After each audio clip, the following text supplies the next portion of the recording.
Alhamdulillah, alhamdulillahilladzi arsala rasulahu bil huda wa dinil haqq liyudhhirahu 'ala ad-dini kullihi wa kafaa billahi shahida. Asyhadu an la ilaha illallah wahdahu la syarika lah wa asyhadu anna Muhammadan 'abduhu wa rasuluhu la nabiyya ba'dah. Allahumma salli ala Muhammad wa ala alihi wa ashabihi ajma'in, amma ba'du. Qala Allah ta'ala fil Qur'anil Karim, a'udzu billahi minasy syaithanir rajim. Ya ayyuhalladzina amanu taqullaha haqqa tuqatih wa la tamutunna illa wa antum muslimun. Shadaqallahul adzim. Subhanaka la ilma lana illa ma 'allamtana innaka antal alimul hakim. Allahumma faqihna fid din wa 'allimna at-ta'wil. Amin ya rabbal alamin. Bapak Ibu yang semoga merahmati dan Allah muliakan, melanjutkan kembali kajian tafsir kita surat Yusuf ayat ke-100. Pada ayat sebelumnya, ayat ke-99, telah disebutkan bahwa ketika Bani Ya'qub sudah tiba di Mesir, yang mana jumlah mereka pada saat itu antara 70 sampai 90 orang, maka kemudian Nabi Yusuf alaihissalam bersama menteri-menterinya, bersama staf-stafnya menyambut kedatangan Bani Ya'qub. Lalu beliau awa ilaihi abawai. Beliau kemudian merangkul kedua orang tuanya dan mempersilahkan keduanya untuk duduk di atas singgasana. Kemudian beliau berkata, udkhulu Misra insyaallahu aminin. Masuklah kalian ke negeri Mesir insyaallah dalam kondisi aman. Aman yang dimaksud di sini aman dari kesusahan, aman dari kesengsaraan, dan aman dari musim paceklik. Karena memang sebagaimana disebutkan oleh sebagian ulama tafsir, ketika Nabi Ya'qub alaihissalam datang ke Mesir, maka atas izin Allah pada saat itu musim paceklik langsung berhenti. Jadi dengan datangnya seorang Nabi Ya'qub alaihissalam ke Mesir, Allah langsung menghentikan musim paceklik yang ada di Mesir. Sehingga pada saat itu musim paceklik yang ada di Mesir tidak sampai 7 tahun, tapi kurang dari 7 tahun. Salah satu sebabnya karena kedatangan Nabi Ya'qub alaihissalam. Dan di dalam ayat yang ke-100 Allah Subhanahu wa taala berfirman, wa rafa'a abawaihi 'alal arsy wa kharru lahu sujjada. Kemudian Nabi Yusuf alaihissalam Rafa'a ini secara bahasa artinya mengangkat, Pak. Tapi ditafsirkan oleh Ibnu Katsir, ajlasahuma ala saririhi. Nabi Yusuf mendudukkan, artinya membantu kedua orang tuanya ini duduk di atas singgasana. Karena memang pada saat itu usia Ya'qub dan istrinya ini sudah gugur, sehingga perlu bantuan dari Yusuf untuk duduk di atas singgasana. Namun terjadi khilaf di kalangan para ulama tentang siapa yang dimaksud dengan abawai, kedua orang tua Yusuf. Ada dua pendapat di kalangan para ulama. Yang pertama, menurut Abdurrahman bin Zaid bin Aslam. Abdurrahman bin Zaid bin Aslam ini seorang tabi'in. Kalau bapaknya Zaid bin Aslam Abdurrahmannya tabi'ut tabi'in, Zaid bin Aslamnya tabi'in. Aslamnya ini sahabat. Jadi Aslam itu budaknya Umar bin Khattab yang dulu dibeli oleh Umar pada saat menunaikan ibadah haji. Itu namanya Aslam. Tapi enaknya jadi budaknya Umar itu akhirnya bisa meriwayatkan banyak hadis. Jadi Aslam salah satu barokahnya menjadi budaknya Umar itu bisa meriwayatkan hadis dari Utsman, dari Ali maupun sahabat-sahabat yang lain. Nah, anaknya Aslam yang namanya Zaid bin Aslam, beliau seorang tabi'in dan juga dikenal sebagai ahli hadis. Kemudian cucunya Aslam yang saya sebutkan di sini, Abdurrahman bin Zaid bin Aslam, beliau dikenal sebagai seorang ahli tafsir. Nah, menurut Abdurrahman bin Zaid bin Aslam, yang dimaksud dengan abawai, kedua orang tuanya Yusuf itu abuhu wa khalatuhu, bapak dan bibinya Yusuf. Jadi bukan ibunya Nabi Yusuf, Pak. Jadi yang pertama bapaknya yaitu Yakub, kemudian khalah. Khalah itu bibi dari jalur ibu. Kalau ammatun itu bibi dari jalur ayah, kalau khalah dari jalur ibu. Nah, kenapa yang dimaksud di sini adalah bibinya Nabi Yusuf? Karena menurut Abdurrahman bin Zaid bin Aslam, ibunya Nabi Yusuf itu sudah wafat ketika masa nifas setelah melahirkan Bunyamin. Jadi ibunya Nabi Yusuf itu pada saat peristiwa ini sudah wafat, Pak. Sehingga kemudian setelah ibunya Nabi Yusuf ini wafat, akhirnya Nabi Yakub menikahi adik iparnya. Jadi menikahi adiknya ibunya Yusuf atau bibinya Nabi Yusuf. Sehingga kemudian bibinya ini juga disebut sebagai ibunya Nabi Yusuf. Walaupun bukan ibu yang melahirkan, tapi bibinya ini sudah menggantikan posisi ibunya Yusuf untuk mengasuh saudara-saudaranya. Ini pendapat yang pertama. Jadi orang tua ini bukan bapak dan ibu, tapi bapak dan bibinya Nabi Yusuf alaihissalam. Adapun pendapat yang kedua, waqala Muhammad bin Ishaq wa Ibnu Jarir, menurut Ibnu Jarir At-Tabari, karena abuhu wa ummuhu ya'ishani, bapak dan ibunya Nabi Yusuf dua-duanya masih hidup. Ya berarti yang hadir pada saat itu benar-benar ibu kandungnya Nabi Yusuf. Wa qala Ibnu Jarir lam yakun dalilun ala mauti ummi, belum ditemukan dalil yang menunjukkan bahwa ibunya Nabi Yusuf itu sudah wafat. Ala kulli hal, Bapak Ibu yang dirahmati Allah, ini khilaf di kalangan para ulama. Wallahu a'lam mana yang lebih benar. Yang jelas pada saat itu Nabi Yakub alaihissalam bersama keluarganya, termasuk anaknya, termasuk istrinya, itu hadir ke negeri Mesir memenuhi undangan Nabi Yusuf alaihissalam. Berikutnya, wa kharru lahu sujjada. Maka setelah Nabi Yusuf alaihissalam ini mendudukkan kedua orang tuanya di atas singgasana, kharru lahu sujjada, ay sajadalahu abawahu wa ikhwatuhu al-baqun, sujud kepada Nabi Yusuf, kedua orang tuanya dan seluruh saudara-saudaranya. Jadi sujud, Pak, beneran sujud, bukan sujud dalam makna majaz atau bukan makna yang sungguhnya. Ini sujud hakiki, sujud kepada Nabi Yusuf alaihissalam. Nah, kemudian juga terjadi khilaf di kalangan para ulama tentang bagaimana bersujud kepada Nabi Yusuf alaihissalam.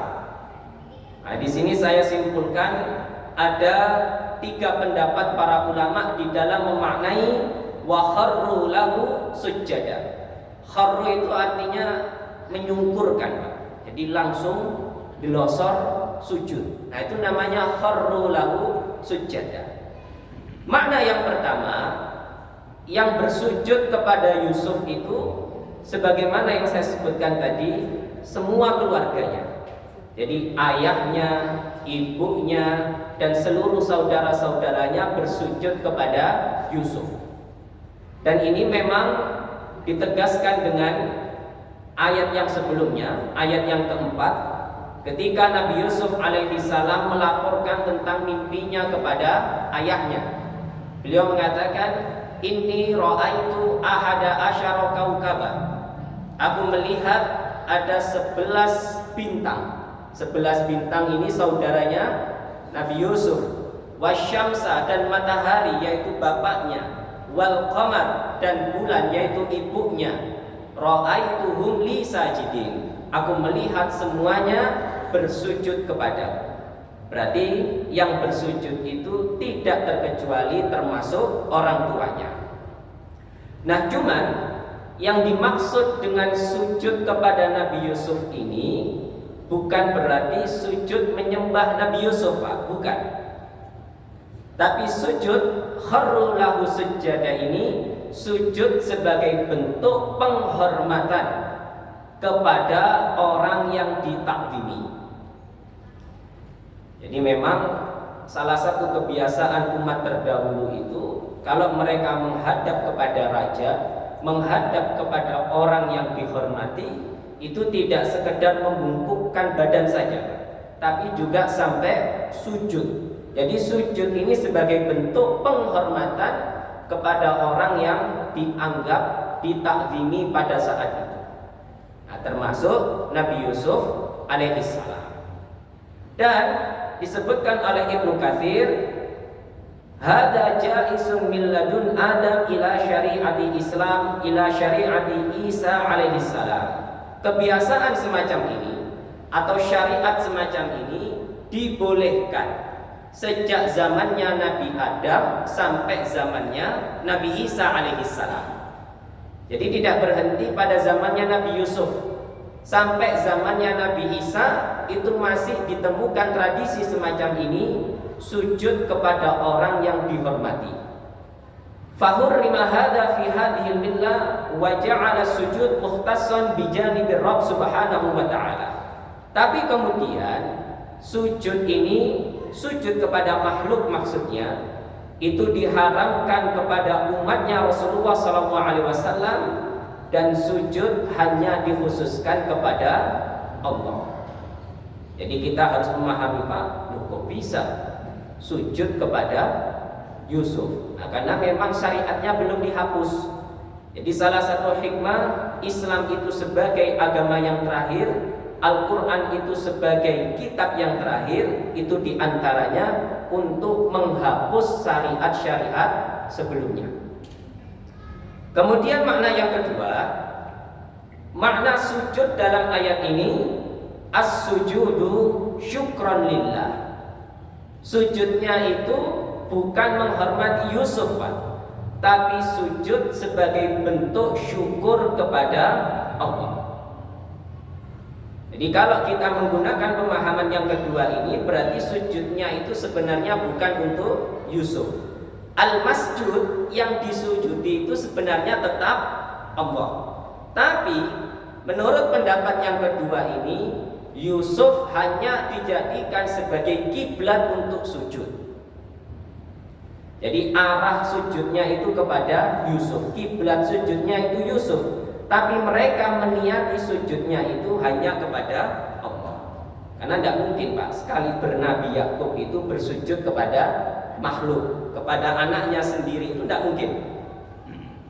Nah, dijelaskan dalam pendapat yang kedua, ja'aluhu kal qiblah summa sajadu lillahi syukran li ni'mati wijdani.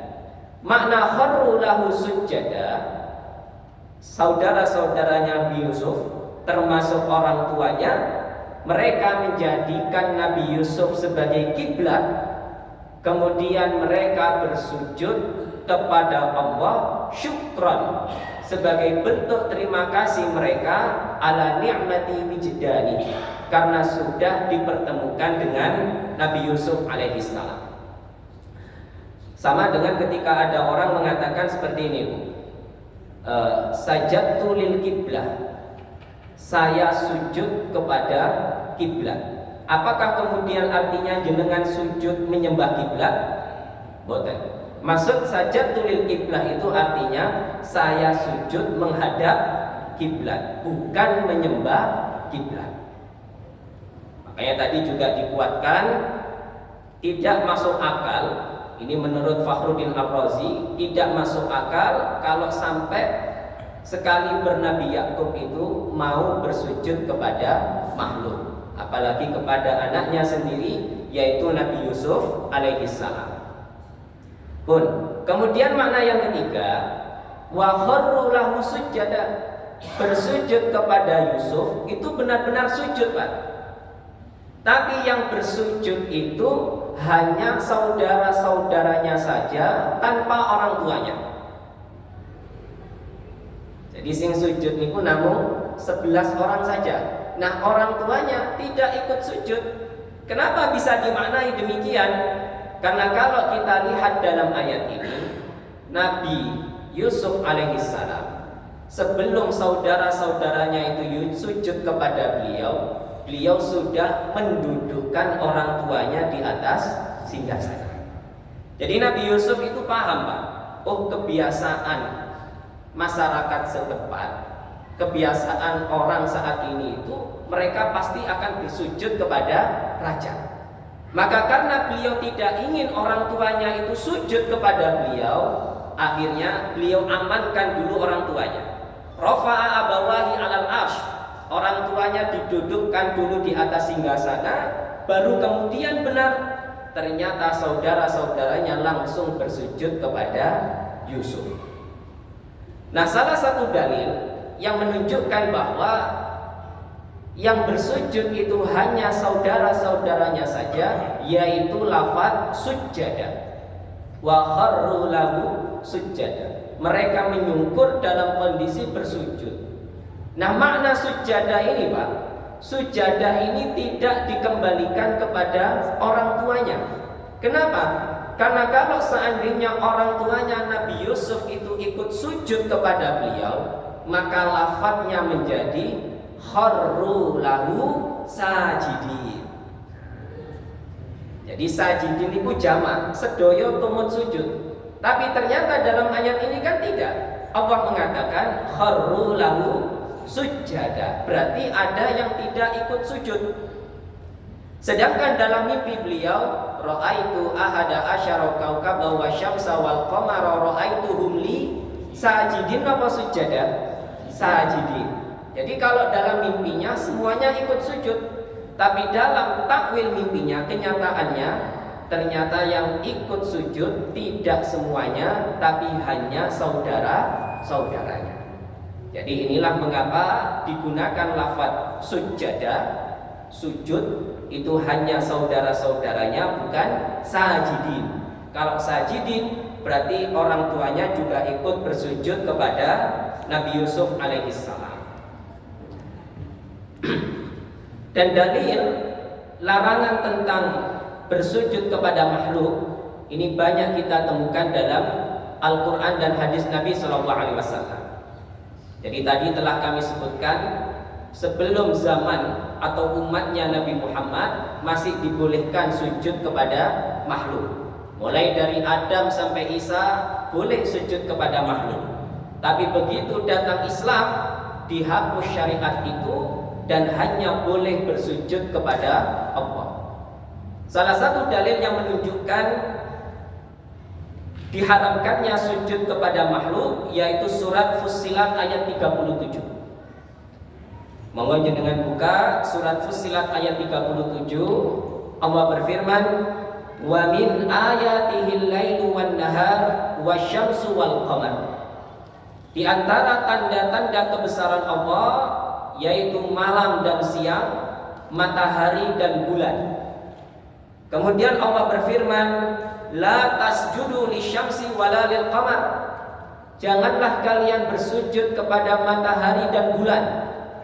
Wasjudu lillahi alladzi khalaqahunna. Tapi sujudlah kalian kepada Allah yang telah menciptakan semuanya, in kuntum iyyahu ta'budun, kalau kalian benar-benar menyembah Allah. Jadi sujud kepada Allah ini sebagai bukti orang itu benar-benar menyembah Allah. Dalam ayat yang lain Allah berfirman, wa aqimus salata wa atuz zakah warka'u ma'ar raki'in. Kemudian dalam ayat yang lain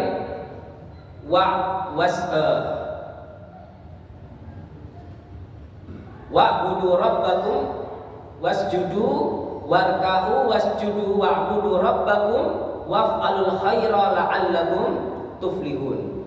Ya ayyuhalladzina amanu ruk'u, wahai orang-orang yang beriman, rukuklah kalian, wasjudu, dan sujudlah kalian, wa'budu rabbakum, dan sembahlah Allah, waf'alul khaira la'allakum tuflihun, dan berbuatlah kebaikan agar kalian menjadi orang yang beruntung. Jadi lafaz rukuk dan sujud ini Pak disandingkan oleh Allah dengan lafaz sembahlah Allah. Maka ini juga menunjukkan Pak, yang namanya orang itu sholat, beribadah kepada Allah, tidak cukup hanya dengan mengingat Allah saja. Karena muncul pemahaman-pemahaman yang menunjukkan, oh sing penting wis eling Gusti Allah niku tandai pun sholat. Ada Pak pemahaman seperti ini? Nah niku wonten dalile Pak. Jadi aliran sesesat apapun, pemikiran sekacau apapun, itu pasti ada dalilnya. Cuman salah dalam memahami dalil. Napa dalile? Wa dzakara rasma rabbih fasalla. Ini dalam juz 30. Wa dzakara rasma rabbih, dan dia mengingat nama Allah, menyebut nama Allah, fasalla, maka dia sholat. Nah itu difahami, kalau orang sudah ingat Allah, tandanya dia sudah sholat. Padahal kalau kita lihat dalam ayat yang lain, yang namanya sholat, menyembah Allah, itu harus rukuk dan sujud. Irka'u wasjudu wa'budu rabbakum. Kalau sudah rukuk dan sujud, itu baru disebut menyembah Allah. Nah pun ini dalil yang pertama. Kemudian dalil yang kedua disebutkan oleh Ibnu Katsir ketika membahas ayat yang ke-100 ini. Satu ketika Mu'ad bin Jabal datang ke negeri Syam. Kemudian beliau mendapati penduduk Syam itu sujud kepada uskup-uskup mereka. Uskup niku napa Bu? Nggih, pemimpin gereja, ngoten nggih.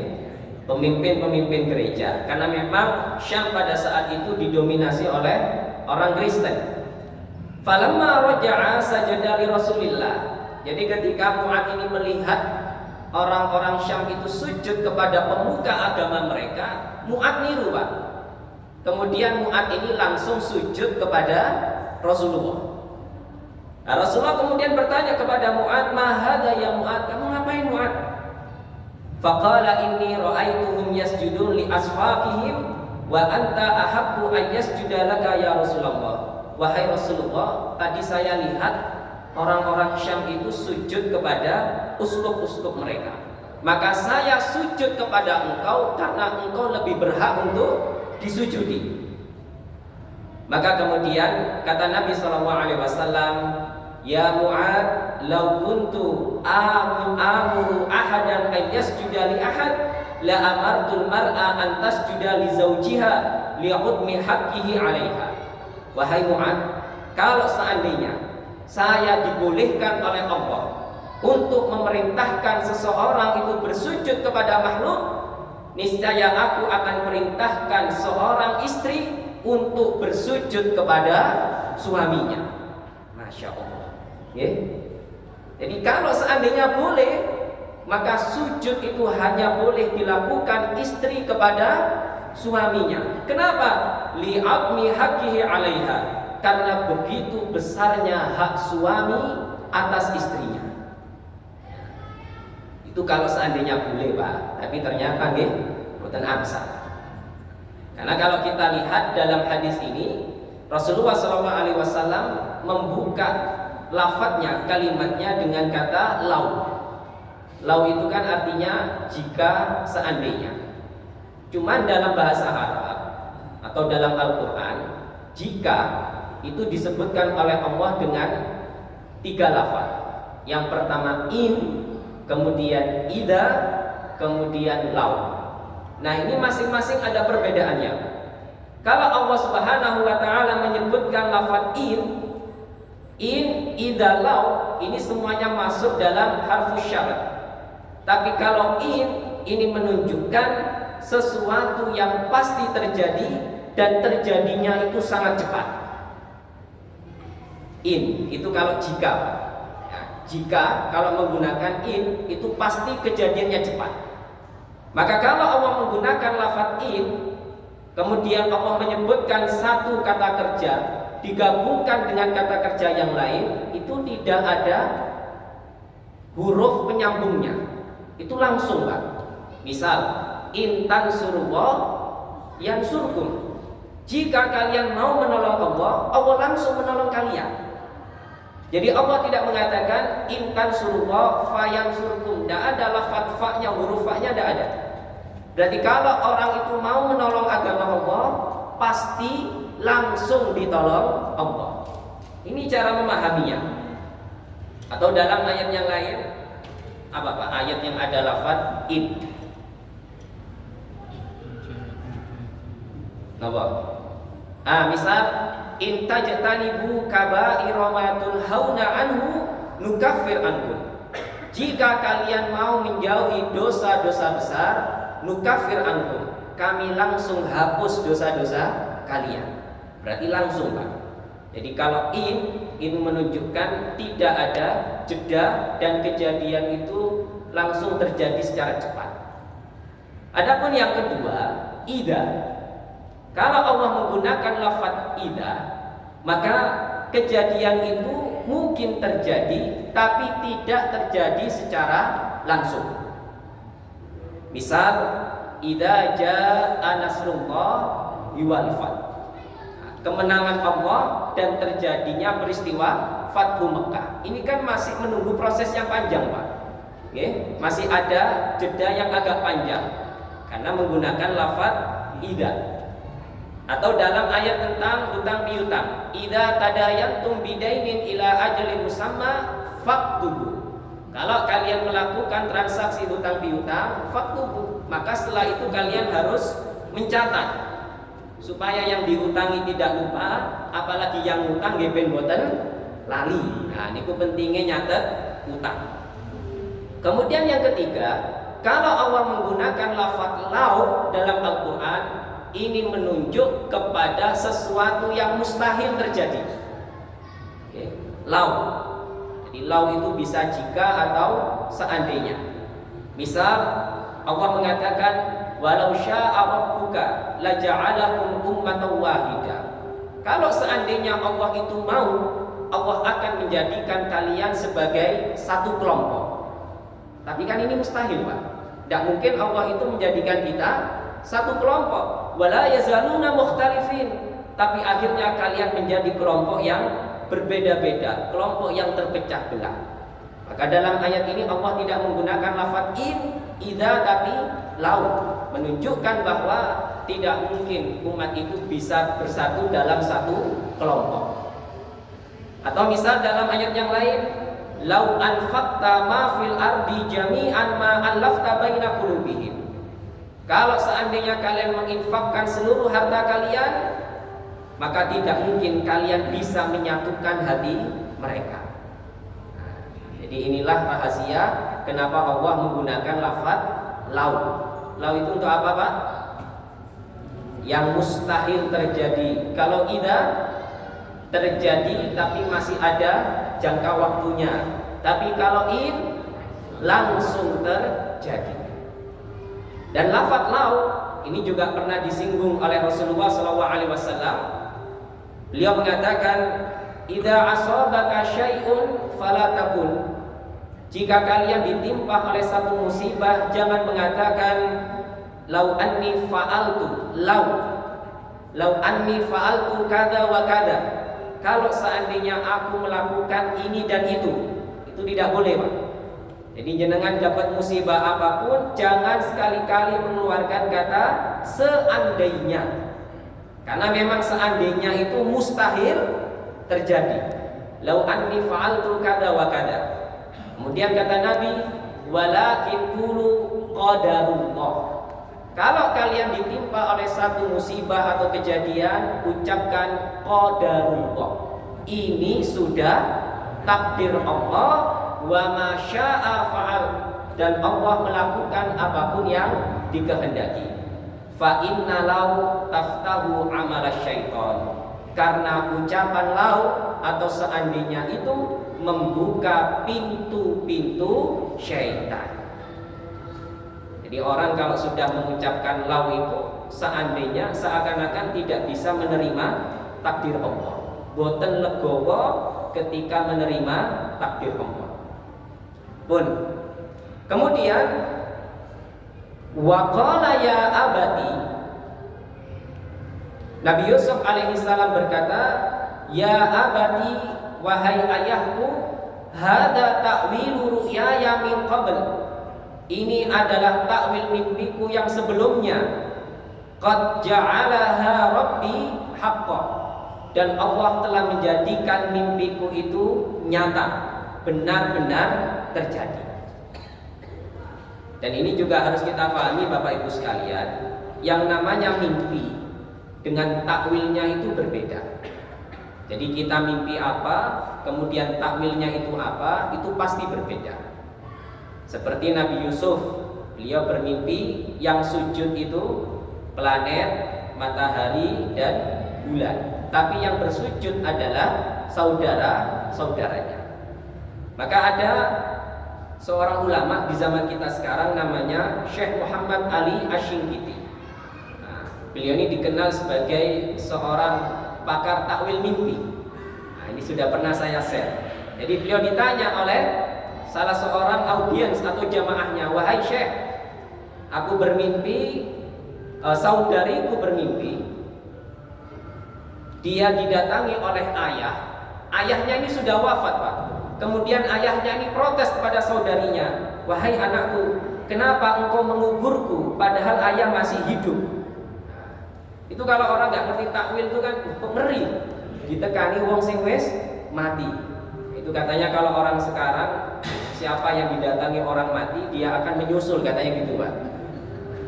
Tapi kalau bagi seorang syekh yang sudah memiliki basiroh, ya basirohnya ini sudah tajam, syekhnya langsung tanya, Pak,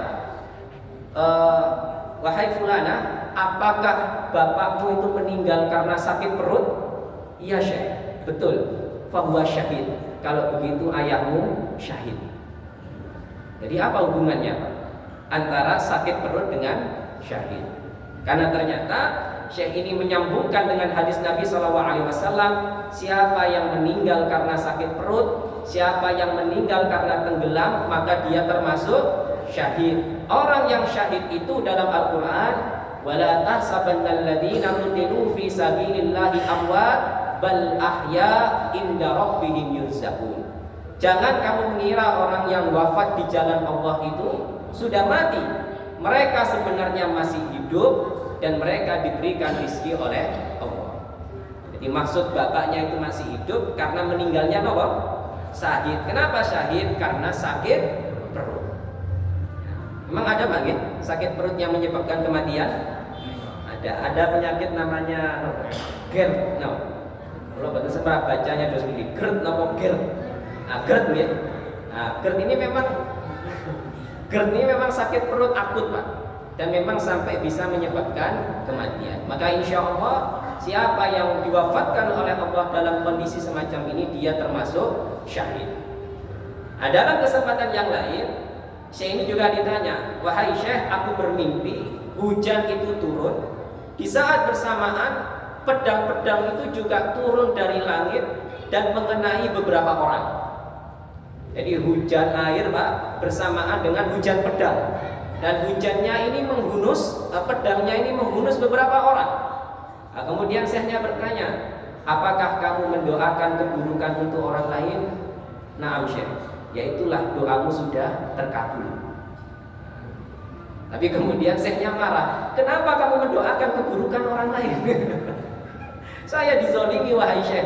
Walaupun kamu dizolimi, tetap doakan yang baik. Karena memang salah satu doa yang terkabul itu doanya siapa, Bu? Doanya orang yang terzolimi. Masya Allah. Tapi ala kulli hal, yang namanya takwil ini belum tentu benar 100%. Termasuk syekh ini, Pak, beliau hanya memahami dari zahir-zahir ayat Quran dan hadis Nabi Shallallahu Alaihi Wasallam. Nah berikutnya, waqad ahsana bi id akhrajani minas sijni. Waqad ahsana bi, Allah telah berbuat baik kepadamu. Id akhrajani minas sijni, karena Allah telah mengeluarkan aku dari penjara. Wajaa bikum minal badawi, dan Allah telah membawa kalian dari Badawi. Badawi niku artinya pedalaman. Jadi kalau kita mendengar suku Badui, nah Badui itu dari bahasa Arab Badun yang artinya pedalaman. Jadi kalau ada Arab Badui niku artinya Arab desa, Pak. Nah, jadi Arab Badui niku Arab sing pedalaman. Nah, pedalaman yang bagaimana yang dimaksud dalam ayat ini? Menurut Ibnu Juraj, kanu ahlu badia wa masyia. Jadi Bani Yakub, termasuk Nabi Yakub dan anak-anaknya itu, mereka tinggal di pedalaman dan mereka berprofesi sebagai peternak. Jadi memang semua nabi itu pasti pernah beternak. Yang diternak apa, Pak? Lele, sanes lele, Pak. Apa? Kambing. Nah, jadi semua nabi itu seorang peternak. Termasuk Nabi Yakub, beliau juga seorang peternak. Wa kanu yaskununa bil ardat min ardi Filistin min ghori Syam. Dan mereka tinggal di pedalaman Palestina di bagian Syam. Wa ba'du yaqul kanu bil Aulaj. Mereka tinggal di suatu daerah yang namanya Aulaj min nahiyati asfali min Hasma. Dan mereka tinggal di lereng gunung Hasma. Jadi tinggalnya itu di lereng gunung, Pak. Ini mirip tempat tinggalnya sinten Habib Nurmagomedov. Nah, jenengan Semarang. Petinju MMA yang muslim itu, Pak. Nah, itu kan tinggalnya di lereng gunung, Pak. Sulit diakses. Nah, niku lek latihan tinju, Pak. Niku sampai sekali menungso, tapi kali beruang langsung. Nah, jadi latihan tinju ini langsung kali beruang, Pak. Nah, termasuk disebutkan di sini Bani Yakub itu tinggalnya di lereng gunung Hasma, wa kanu ashab badia wa sya' wa ibil. Dan mereka juga beternak, salah satunya beternak unta. Jadi yang diternak itu unta. Kemudian min ba'di an nazagha syaitanu baini wa baina ikhwati. Setelah syaitan itu membuat pertengkaran antara aku dengan saudara-saudaraku. Inna rabbi latiful lima yasha. Sesungguhnya Allah itu maha lembut dengan apa yang dikerjakan. Innahu huwal alimul hakim. Dan sesungguhnya Allah maha mengetahui dan maha bijaksana. Ibnu Katsir rahimahullah ketika beliau menafsirkan ayat yang berbunyi min ba'di an nazagha syaitan baini wa baina ikhwati, beliau menyebutkan idza arada amran qayyaba lahu asbaban wa qaddarahu wa yassara. Jadi Allah itu, Pak, kalau menghendaki sesuatu untuk hambanya, maka Allah kemudian buat sebab-sebab tertentu yang mengantarkan hamba itu kepada takdirnya. Jadi misal Allah itu mohon maaf menakdirkan orang wafat di satu tempat, terjadi kecelakaan di satu tempat, maka Allah takdirkan orang itu punya hajat di tempat itu, sehingga kemudian orang itu yang menjemput kematiannya. Jadi lafaz hatta idza jaa ahadahumul maut, sampai kematian itu mendatangi kalian. Kalau kematian itu mendatangi kalian, Pak, menurut Ibnu Katsir itu bagi orang-orang yang diwafatkan di tempat tinggalnya atau di rumah sakit. Jadi kalau jenengan dirawat di kasur, entah itu di rumah, kemudian di rumah sakit, itu kematian yang mendatangi jenengan. Tapi kalau jenengan diwafatkan oleh Allah di satu tempat yang itu bukan di tempat tinggal jenengan, itu artinya jenengan yang menjemput kematian.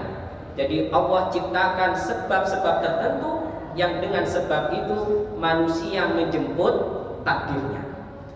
Ya, sampun.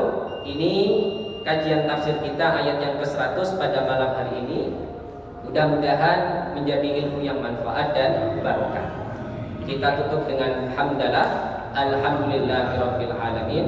Kafaratul majlis, subhanakallahumma wa bihamdika asyhadu an la ilaha illa anta astaghfiruka wa atubu ilaik. Kurang lebihnya mohon maaf. Wallahu a'lam bishawab. Barakallahu fikum. Wassalamualaikum warahmatullahi wabarakatuh.